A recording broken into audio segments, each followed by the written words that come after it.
Okay, hello and welcome to this afternoon's webinar with Muslims in Rail. My name is Abdul Wadud Ahmed. I'm a director and co-founder of Muslims in Rail. This afternoon's session is planned for an hour, so I'm going to go straight into it and hopefully try and cover off, first and foremost, exactly what this webinar hopes to share with you over the next hour or so. I've got a couple of colleagues with me, which I will introduce as I go along, and hopefully they'll be here to support me in the delivery of today's event. So by way of an agenda, a brief introduction by myself with regards to the webinar itself and MIR, also known as Muslims in Rail.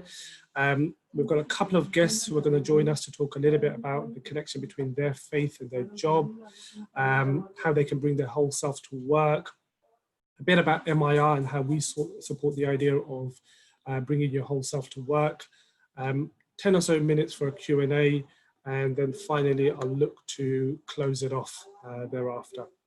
So without further ado, I'm going to go straight into the introduction.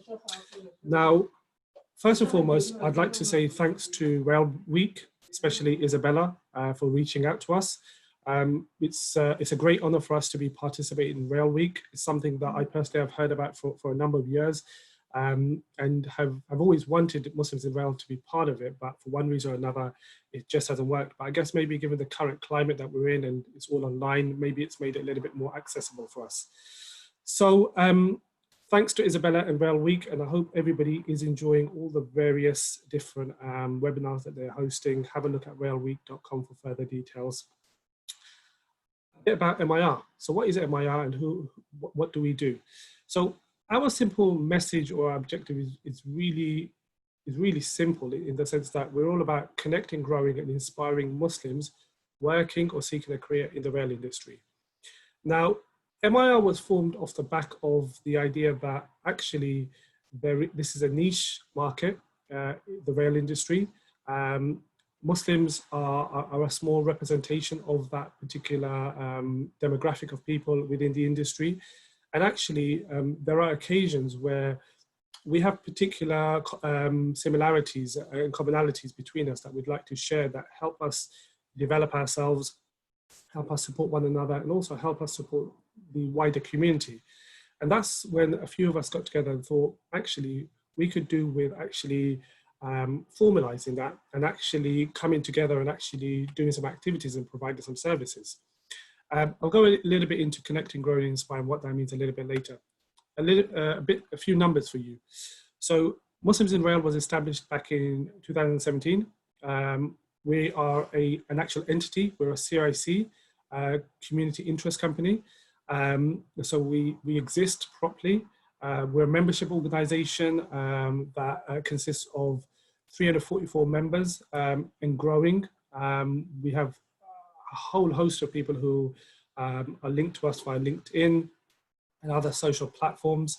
We're represented by people who work for across the industry. That 25 number that you've got, 25 organizations, probably out of date. Actually, it's probably closer to maybe 35, 40. And year to date, we've held 61 events, and it's a variety of events, which I'll go into a little bit later. And just going back to connecting, growing and inspiring, what it's all about. Well, connecting is all about connecting you with like-minded people, people who have a real desire and thirst to pursue a career in the industry, who want to develop themselves, people who want to inspire others to be part of this great industry that we work in. And there's many opportunities to work with young people, which you'll see a little bit later on. And going back to growing for a second, you know, it's things such as this webinar that allows us to support our members and beyond that to provide valuable CPD and insights into the industry, work ethics of Muslims that do allow people to actually be confident and to work to the best of their ability. Okay, so without further ado, I'm going to introduce our first guest to the panel. Sultana Pasha is a Muslims in Rail champion, a young lady who's been in the industry for a number of years. And without further ado, I'm going to pass over to Sultana, who's got something really pertinent to share with you with regards to how her job and her faith are intertwined and are seamless, according to her. Over to you, Sultana. Thank you, Abdul Wadood. Thank you and welcome, and thank you for joining us today. So as mentioned, I am Sultana. I am a safeguarding manager for MTR Elizabeth Line. So to give you a bit of background into my rail journey, I've been in the industry for about 5 years. So out of university and joined MTR Elizabeth Line. I began in the community engagement team as a community ambassador, then became a team leader. About last year, I had been a safeguarding manager. So what that really entails is having a remit of vulnerabilities across the network. So from suicide prevention to working with homeless persons and other areas of vulnerabilities. So I'd sort of like to kick it off by sharing a verse from the Holy Quran, the book which Muslims try and follow and live their lives by. And it mentions, and whoever saves the life of one person, it is as if he has saved the entire humanity. And I think this really resonates with my remit of suicide prevention. And if we can move on to the next slide, please. So I've got a few images which I thought may help aid in delivering my presentation instead of me just talking throughout.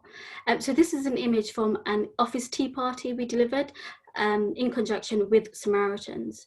So Samaritans is a key stakeholder for us, more so in the area of suicide prevention. They help us with delivering training and providing signposting messaging across our network. So I just really wanted to share this with you guys because I thought it makes I think it really highlights and really relates to the statement I just shared. And I take great pride in supporting our colleagues in saving lives of vulnerable people in distress. And in all honesty, the world of suicide prevention is actually delivered by our frontline colleagues and not myself. I just help aid with the training, help aid with identifying suicidal and vulnerable behaviours, and it's just our frontline colleagues who deliver really amazing work day in, day out, and really just experiencing difficult situations. So next slide please. So this is an image from our a security awareness day at Stratford Station. This really shows some of our key stakeholders in delivering my safeguarding role. So we have the British Transport Police. Hopefully you will be familiar with it, a specialist police force who work on the rail network. We have the man in orange with the eyes closed. He's my manager, an amazing man who is super supportive of me, and he is the head of security, so I report to him. We have the gentleman in the blazer on my right. He's Gordon Barnes, and he's from the security team from Transport for London. And we also have some colleagues from Stratford Station. So this is one of many customer engagement sessions pre-COVID. So where we spent 12 hours at Stratford Station trying to engage with passengers about security issues. So whether it's being mindful of suspicious behaviours, unattended packages, and reporting unwanted sexual behaviours. It's really just trying to promote a safe network for everyone to work and travel in. Through these engagement sessions, I think I've had great exposure to different issues concerning the railway, and it's through these engagement sessions I've been able to have difficult conversations with hard to reach communities. And I think I've been able to have a little bit of a breakthrough with these communities because I'm female, I'm Asian, and I'm Muslim. And the communities associating to these demographics may not typically stop to speak to rail persons. So I'm pleased to be able to have those difficult conversations and able to sort of break down those barriers and encourage reporting of specific acts. So in relation to, and I'll go back to suicide prevention because it is quite a large part of my role, and I'm relating it back to being able to have difficult conversations. So for World Suicide Prevention Day, which was on the 10th of September, we had a customer engagement session at Romford Station. I remember this Asian Muslim lady. She came over to speak to me, but I was busy with another customer. So my colleague spoke to her, and she started opening up about some of the difficulties she's been having mentally. And within the Asian community, unfortunately, mental health is a bit of a taboo. We've still got quite a bit of work to do in this area. So we introduced Samaritans to her, and just explaining some of the work that they do in the community and how they help vulnerable persons. So she actually returned back to Romford Station a few days later, and she shared her journey with us. She shared her mental health journey with us, and how she'd been able to have a breakthrough with her husband, explaining some of her emotions. And when she came back, unfortunately I wasn't at the station, but some of my colleagues relayed this back to me. When she came back and gave that feedback, knowing that we had helped signpost her and help her to get the help that she needs, was really fulfilling. And I felt immense pride in being able to help this individual get the support that she needs. So even if it was just that one individual who went to go in to get the help that she needs, I get that warm, tingly feeling. So I feel very proud of that. So I do have a few notes just to help me through my conversation, so please bear with me. So if we could move on to the next slide, please. So I really wanted to share this final image. So it's an engagement piece we did earlier this year with the Ilford Safer Neighbourhood team. So as well as engaging with passengers on our network, we do engage with the local community. And again, I wanted to share something from Islam, which states, "None of you will believe until you love for your brother what you love for yourself." And I'd really like to think that my conduct is reflective of this statement. And what this really encompasses is wishing well for others, growing with my colleagues personally and professionally, and delivering acts of kindness. It's about giving everyone the same level of respect and wanting good for others. Now, relating back to my role of working with rough sleepers and homeless persons, and in all honesty, when we identify rough sleepers outside our stations, it can be quite difficult to see, because of the state that they're living in, and because we live in London where there is great wealth but also great poverty. And it's really easy just to move these individuals away and just move them away, sort of displace them. So not really helping them, but they're moving them away from the premises. So working with the Safer Neighbourhood teams and other local stakeholders in the boroughs, we work to ensure that these individuals are going to get the help that they need, helping them to get shelter. And we encourage our colleagues and the travelling public to report any vulnerable persons across our network. What this really does is help build intelligence across our network and pinpoint risk locations for us. So where we perhaps need to put policing or security resources in the area. I strive to work with these stakeholders to ensure that these individuals go on to get the help that they need. Whilst a lot of work has been delivered in this area, there is still quite a bit of work to do. So I'd really like to just close off my section by saying that I'm super grateful to MTR Elizabeth Line for being so supportive and accommodating to help me practice my faith and align it with the teachings of my faith. So hopefully through this presentation, you've been able to see how my role as a safeguarding manager really does fit into the teachings of Islam, and how hopefully through my conduct, I'm able to not just tell people about my faith, but show them through my actions. So thank you to Muslims in Rail and MTR for being so supportive and helping me to grow in my professional career. Thank you. Great. Thank you very much, Sultana. That was fantastic. And do you know, it's so, I envy the fact that actually you've managed to find a job that connects so closely with what is so important to you, i.e. your faith. It's not always easy for somebody to say, I enjoy my job, or actually I find meaning or purpose in my job. And the fact that you've been able to do that, it must provide you with a certain amount of tranquility inside and kind of contentment. So, I pray that, long may that continue for you, and may you get success in what you plan to do in your future. Before you disappear, Sultan, I know you're going to be here with the rest of the webinar with us. I just wanted to ask you a couple of questions, if that's okay for now. You mentioned that, this particular job resonates with your faith, and you find that connection. When you were looking for a job, is that what you were looking for? Were you looking for a job that was just going to be a job, or were you looking for a job that had more meaning and purpose behind it? Sure. So I think when I finished university, there was a good 7-8 month gap where I was looking for a role that related to my degree. So I studied criminology, and I think I always made supplication that whatever I get into, I'm able to make a difference. So just to give you a bit of background into my role. So as I mentioned, I started in community engagement, which was great because you didn't see Muslims you didn't see Muslims in Rail, nor did you see them out in the community being active and speaking to different communities.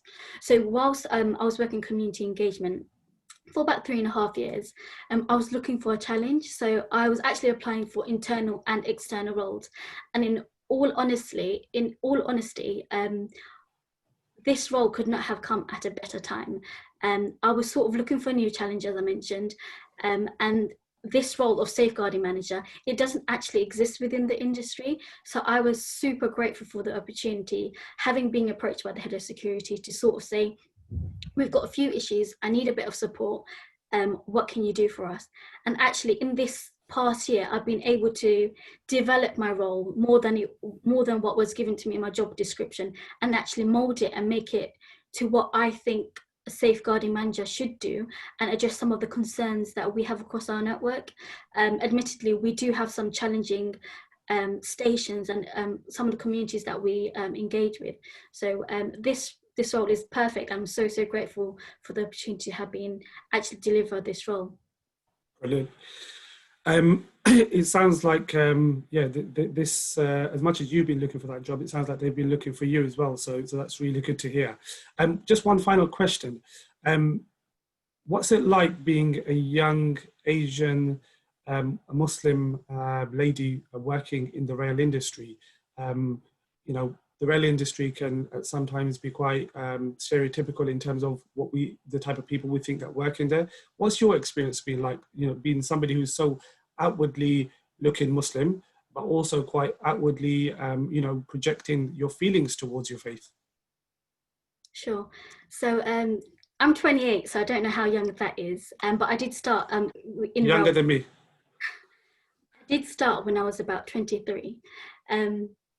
So working in the security team, so I work with practically just white older male, and there is one younger male who joined us recently. So I am often the youngest, the only female, and the only non-white person in a lot of my meetings. But I see that as an advantage, and I will take absolute I would take advantage of that, because it helps me to, while sometimes I get nervous to voice my opinions, it pushes me as well, because I need to be a voice for my community and hopefully inspire other people to join the industry and have insight as to what the industry sort of involves. But I'm very fortunate because I've not actually had any bad experiences, touch wood. And as I mentioned, the company I work for has been super accommodating, really supportive, and my managers have been really supportive in helping me grow. And I think coming from a different background, coming from different upbringing, I've been able to bring alternative ideas to the table, and perhaps get a few people thinking about some of the issues our network, our industry faces. So yeah, hopefully that answers your question. I mean, we've still got quite a way to go in terms of diversity, but I wouldn't say my experiences have put me down in any way. No, great, Sultana. It sounds like you're making a real difference to your job. And as you mentioned, there's a statement from the chief exec of Muslims in, of not Muslims in Rail, of Network Rail, who mentions the idea of having different people from different walks of life coming together and the value that that adds to an organization. And, you know, I can say here straight away that even my own personal experiences, even Muslims in Rail, having you on board and getting your perspective on certain things and getting people from different walks of life, it makes a massive difference. So once again, Sultana, thank you very much for your time. As I mentioned earlier on, you're going to be with us until the end of the webinar for the Q&A. But for now, thank you very much. And I'm going to move on to the next part of the webinar. Just to remind everybody, please keep your questions coming. I can see on the chat that there's a few questions. We did give the opportunity for people to set some questions prior to the event, and we're hoping to get through them a bit later on. And at the same time, if any questions pop up, please put them on the chat. We've got a great admin behind every great webinar, and he's doing a fantastic job, as I can see. So please keep those questions coming. Now, a little bit about how Muslims in Rail have supported the idea of bringing your faith to work. So, as I mentioned earlier on, Muslims in Rail, connecting, growing, and inspiring. And over the last 3 or so years, and before that, actually, to be honest, we've been doing a whole host of work. Getting the coverage that we have hasn't been easy, but we recognize and realize that we've had to do it because that's what we're about and that's what our membership demands of us. So when it comes to connecting, as you can see to the left here, every year we hold some dinners. And these dinners are centered around bringing people from the industry together. And they're not just held, we're not just M25 centric. We hold them in London, we got one in Birmingham, we held one in Manchester. We get demand from all over. I mean, we have a colleague who's waiting for us to go all the way up to Leeds and to Glasgow. So hopefully sometime soon we'll cover that. But what that allows us to do is that allows us to bring different people from different companies together to connect. You know, we all understand the value of networking. We all understand the value that that brings to our job, opportunities for growth. But it also allows us to support one another in terms of how we practice our faith at work, understanding the needs of each other, and understanding how one can support another. I've commonly, sorry, just bear with me one moment.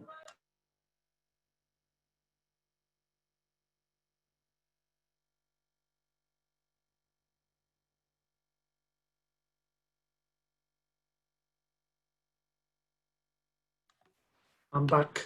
The joys of working from home, some things you can't control. Just to let everybody know, that was the call to prayer for midday. Anyways, getting back to the slide deck. So networking opportunities, giving people opportunities to grow. And I'll tell you something, those have been absolutely amazing. The amount of people that have come together that didn't know that worked beside each other or didn't know that they were around the corner from each other, and the opportunity that's grown, it's been absolutely amazing. In terms of growing, one of the things that we try to do is we try to help our members develop skills, give them CPD opportunities, give them opportunities to get involved in things that they might not have. So we've recently supported the National Infrastructure Commission by supporting them with a piece of work. And one of our members actually was recognized for the input that he had towards that. And that's a big deal. That's something that he might not have had access to. That's something that we have facilitated for him. And to get the recognition that we have for the support that we provide has been absolutely fantastic. We also provide a number of webinars, and obviously with it being the thing at the moment, we've done a great job with regards to trying to facilitate as many of our members' needs as possible. Now, finally, in terms of inspiring, this is something that I think a lot of us can relate to. We all look for opportunities and moments as to how we can give something back to the community, how we can give something back to those who are maybe a little bit less privileged. And to be completely honest with you, the vast majority of our membership come from a demographic that's maybe underprivileged and maybe hasn't had the opportunities in years gone by. So we love the idea of going into schools and delivering STEM workshops. We love the idea of going in and facilitating assemblies. You can see some images to my right over here where we've gone and participated in careers events.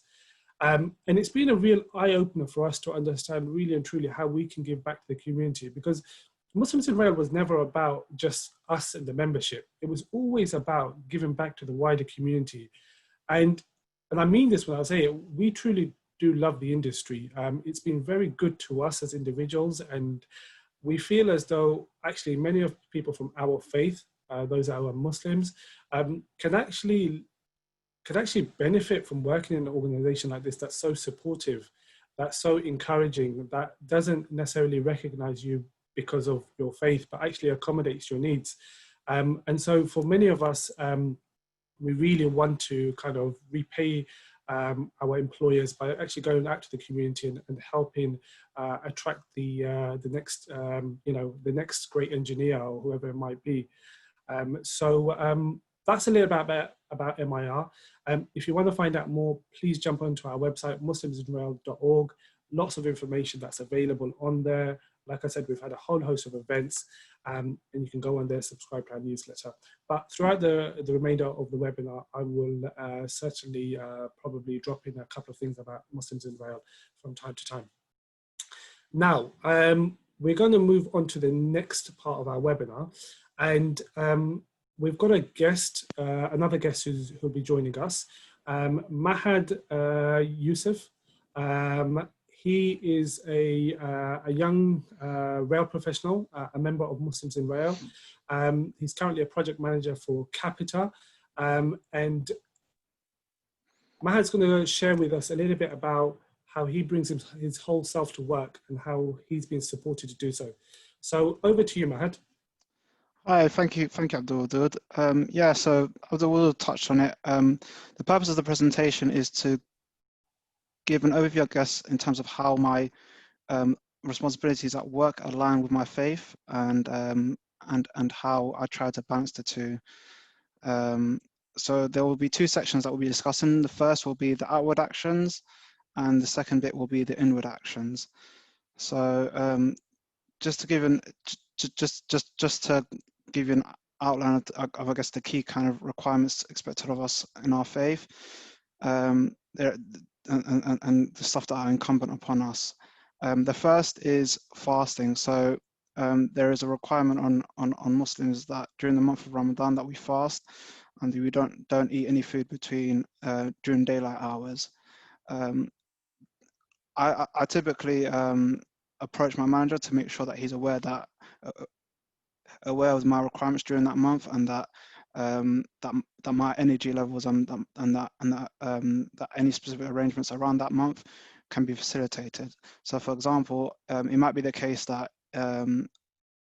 I speak to him and say that would be more beneficial to me for me to start a bit later and also finish a bit later, to allow me to have adequate rest, to allow me to fulfill my responsibilities in my for my work. I find in most cases there, in my example, that my manager is very accommodating of the requests, and he's willing to allow me to have that to start a bit later and also finish a bit later. So that's one obviously of the obligations of Muslim, and one of the outward actions that we would need to provide.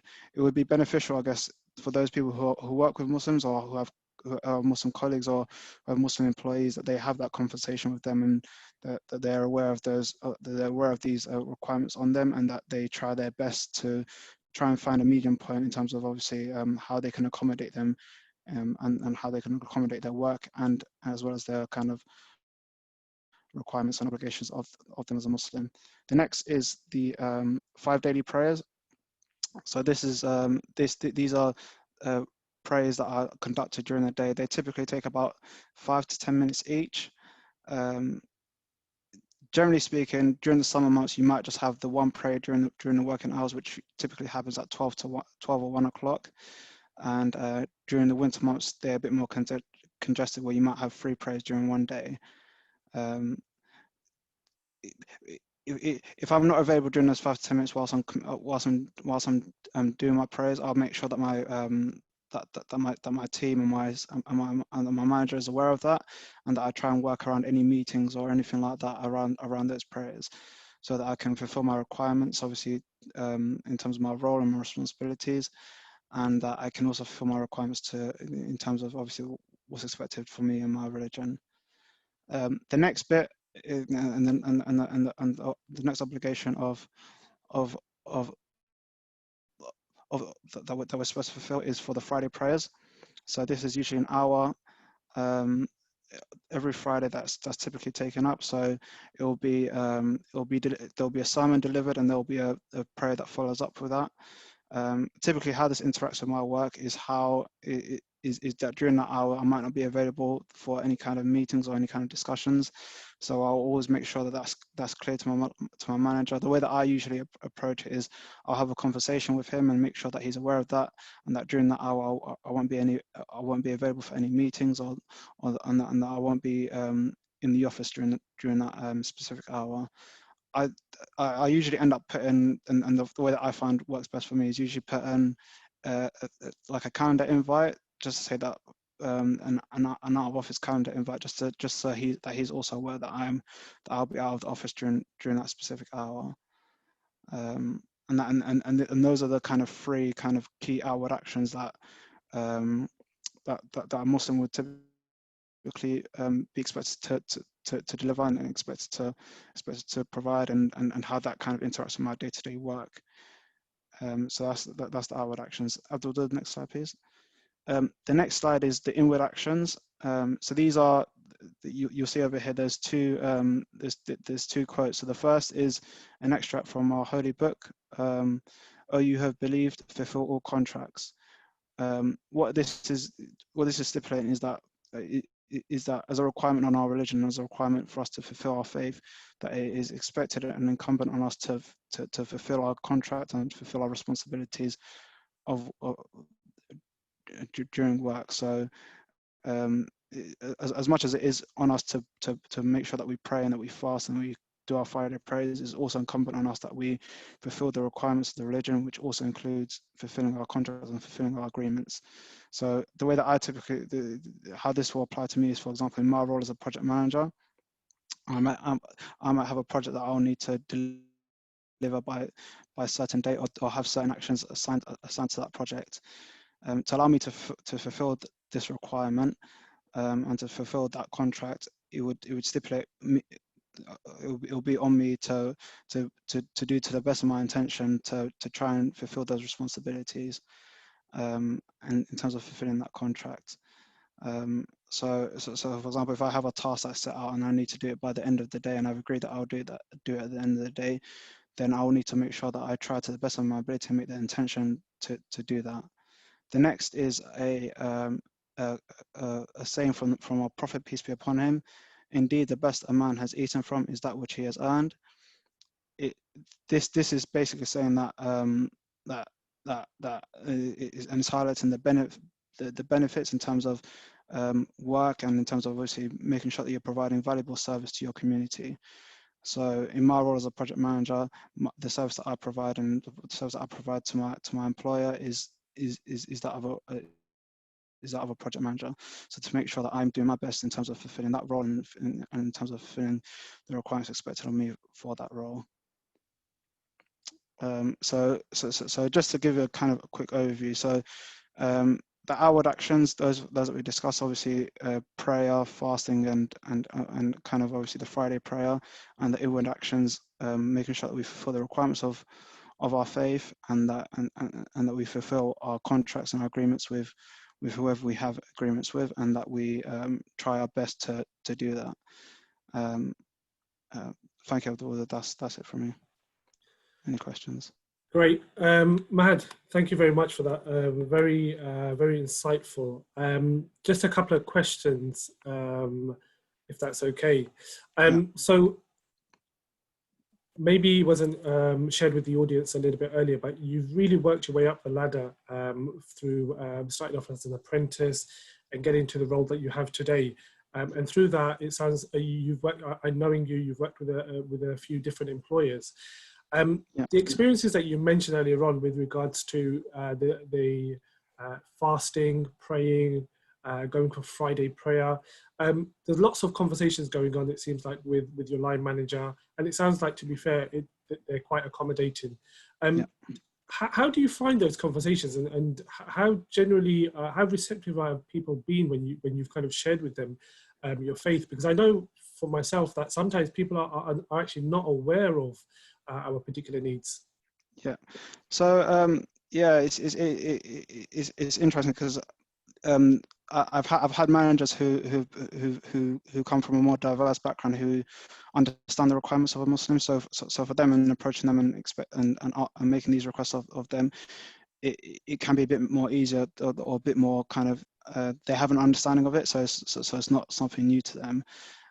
Whereas for a manager who hasn't been exposed to a Muslim, or who hasn't had a Muslim colleague or Muslim employee, and they might not understand the obligations of a Muslim, I find that it can be for them that they do, generally speaking, take a keen interest in that, and that they try to ask questions around it and try and understand it. So I found in both instances where, for example, somebody's from a diverse background and where somebody hasn't really been exposed to it, that the response, generally speaking, is positive, and that you do end up having a level of accommodation and a level of kind of understanding of the fact that we have, obviously, that there's obviously obligations on us as a Muslim, and that we need to fulfill those obligations, and they're willing to allow us to fulfill those. Sure.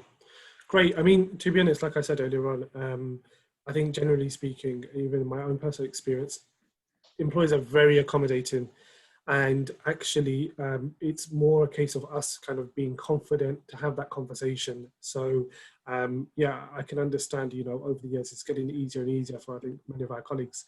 A couple of other questions, Mahad. Where do you pray at work? Do you pray beside your desk? Do you pray in the car park? Do you pray in your car? Where do you pray? Because some of our colleagues that are on the call might not be familiar with the actions, but also might not be familiar with if there's facilities for you to pray. Yeah. So I found in Network Rail, when I was working in Network Rail previously, they typically provide you like an empty room or something like that. They will allow you to kind of facilitate as kind of a prayer room, as a part-time kind of thing. So generally speaking, that is usually the facility they provide you. I think when you're on site, that can tend to be a lot more difficult, where you've only kind of got kind of rest facilities and stuff like that, and tea facilities. You haven't really got a lot of space to provide you those kind of prayer room facilities. So I think it varies depending on, obviously, your role and responsibilities and where you're located, as well as kind of the diversity of the company you work for. Network Rail was very diverse, so to come across prayer rooms in a Network Rail office was a lot more common than other places that I've recently worked, where that diversity wasn't quite as broad as Network Rail. Sure. So it sounds like some of the larger employers are a little bit more maybe understanding and accommodating, and some of the others are getting there slowly. Yeah. Because I think, like you said, as people's growing and understanding develops, the more accommodating they become. One final question, if that's okay, Mahad. So you shared this quote with us: "Oh, who who have believed fulfill all contracts," and we know that that's a verse from the Quran. I mean, how do you resonate with that particular verse when you're working from home, where things are somewhat you could say easier, loose? It's easier to skive off work a little bit earlier, right? Yeah. So I think this is an important point that I think a lot of people who tend to have a look at Islam might just see the outward actions, and might just see the fact that you have obligations on you to pray and to fast, and they might not have an understanding that the fact that as much of an obligation it is to us to fast and pray, there is also an obligation on us to fulfill the requirements and to fulfill the obligations of our contracts. So if our contract has stipulated that we need to work a set amount of hours, and that we have a role, and that role requires certain things from us that we need to do to the best of our ability, and and have the intention to fulfill those requirements. So it's not the case that now that we're working from home and that your manager isn't looking over your shoulder, that you feel the need that I can kind of skive off and not have to do everything that I'm expected to do. No, it's a stipulation and a requirement on us to fulfill that, to fulfill that agreement that we have with our employers, and that we work those hours, and that we complete our work to the best of our ability. Great. Mahad, once again, thank you very much for your time. Thanks. I know that you were balancing between two conference calls before this, so I really appreciate you coming on board. As mentioned to Sultana, please stay with us until the end of the webinar, as I'm hoping that the next part of the webinar you'll be involved in as well. So moving on, ladies and gentlemen, as I mentioned earlier on, we've now got a slot for Q&A. The panel who will be taking the questions is myself, Mahad and Sultana.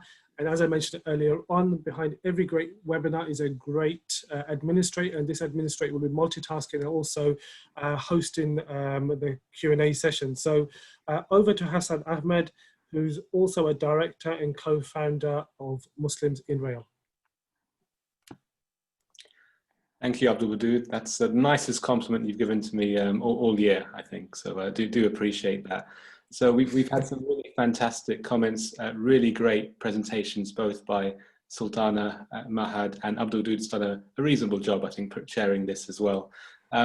We did have, if I may, we did have somebody raise their hand who potentially would like to ask a question open mic. So I think it was a lady called Faiza.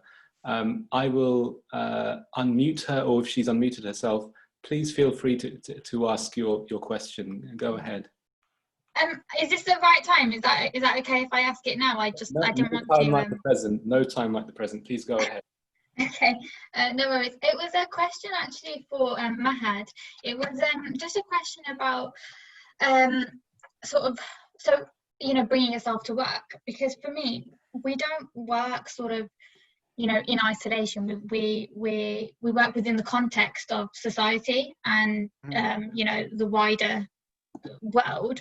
And I think one thing that I feel quite sort of affected by, that I think other people that I work with, don't necessarily even notice, is things like, being a Muslim in society and how that affects me differently. And things like when I hear news stories, for example, about the Uyghur Muslims and what's happening to them, or the banning of hijab in higher education in Belgium, and even in France. I heard a news story a couple of weeks ago how some politicians left a meeting in the French Parliament because there was a woman there who was wearing a hijab. And it's kind of these kind of stories that I sort of that I hear, and they affect me probably more than people who don't identify with those those people, because that for me, that's my brothers and sisters who this is happening to, and who their access is being taken away from them, and their ability to, like for example in Belgium, their ability to progress in the world of work is being taken away from them. And for me, I feel like, what can I do? And I want to do something at my work to help Muslim women, or just Muslims in general, or women in general, to progress and to sort of help them, give a platform and break the barriers that we face.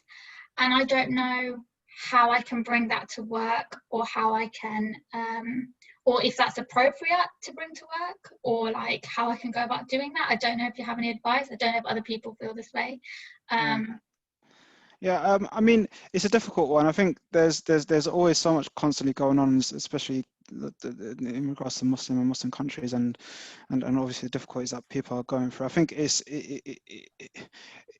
to have a conversation, I think it needs to be a two-way conversation. So whenever I've always found it easier whenever you're having a conversation with someone, or colleague or someone like that might not have a necessarily understanding of of your experiences, or the things that you might be feeling or thinking, that you try and approach them and try and understand from them in terms of obviously how they feel about the situation, rather than necessarily how we feel about the situation, if that makes sense. So if for example, in terms of obviously the stuff that's going on, in terms of obviously the stuff that's going on in China and so on and so forth, and obviously the impact that that's having on you emotionally and personally, that that you try and have that conversation with them, and obviously just say, for example, I don't know, I'm not sure if you've been following the news, for example, have you seen what's been going on in China and so on and so forth? How do you feel about it?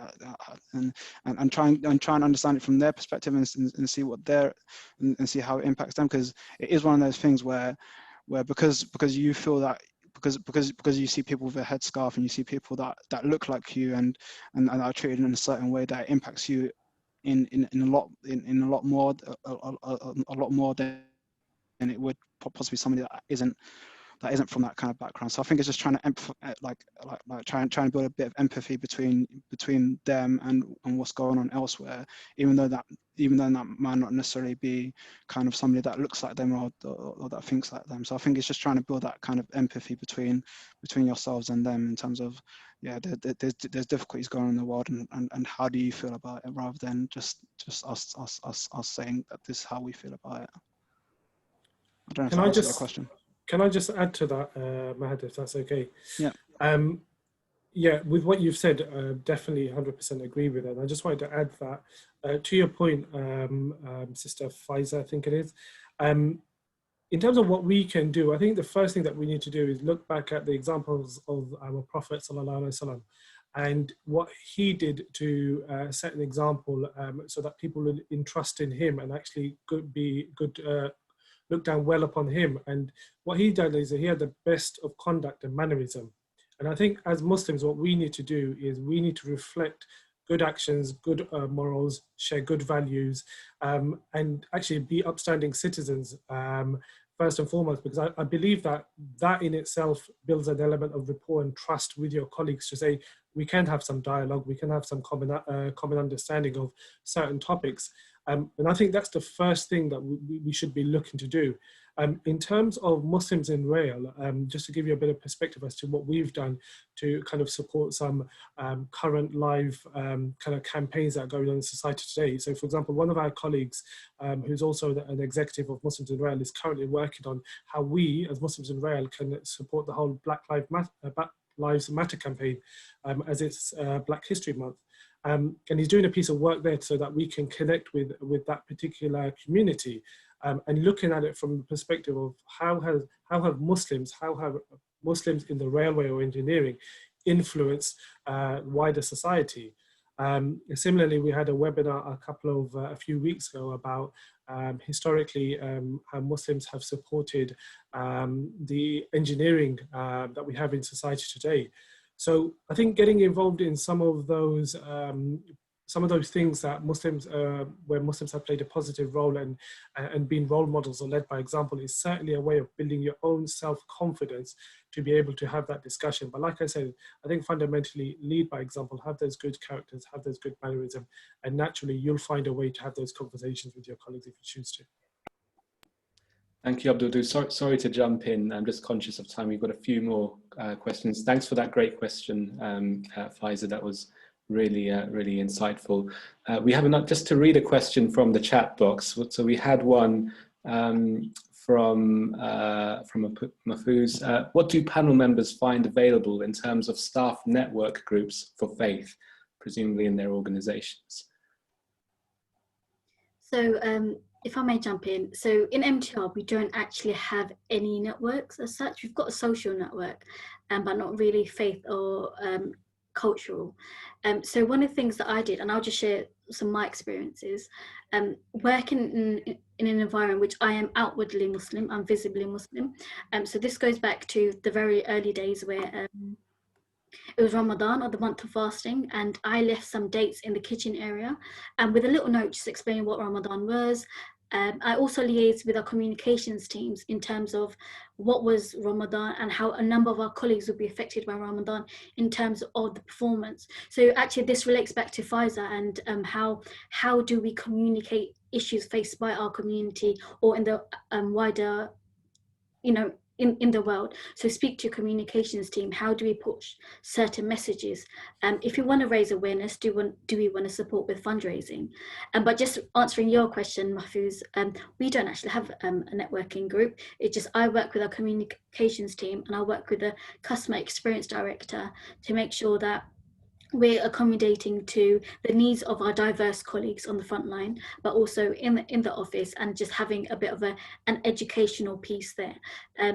I have requested that we have on Yammer, so I'm not sure if everyone's familiar with Yammer. So it's just a sort of social media platform which is internal to your organization, just opening up a group for diversity and inclusion, and having some conversations on that platform.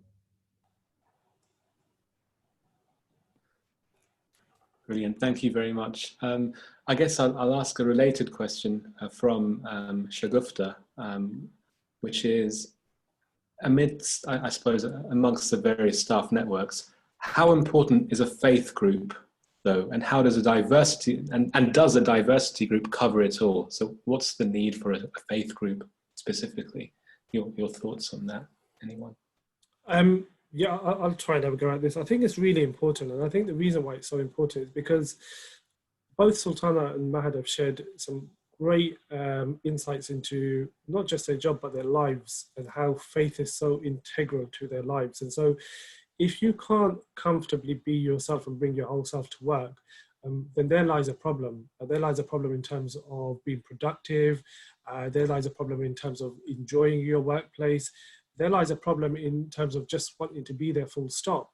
And so I think faith groups and having diversity and inclusion discussions and policies and what have you are really important. And I think Muslims in Rail over the years has definitely benefited from that, because I think it was off the back of that we actually asked ourselves the question that said, well, actually, do we need to do a bit more as Muslims for the wider industry? To bring the wider industry together as Muslims and kind of understand the commonalities that we have. So, you know, I think first-hand experience has been great, and I think it sounds like from what Sultana was saying as well, you know, it's only going to become business as usual for businesses going forward, to be honest.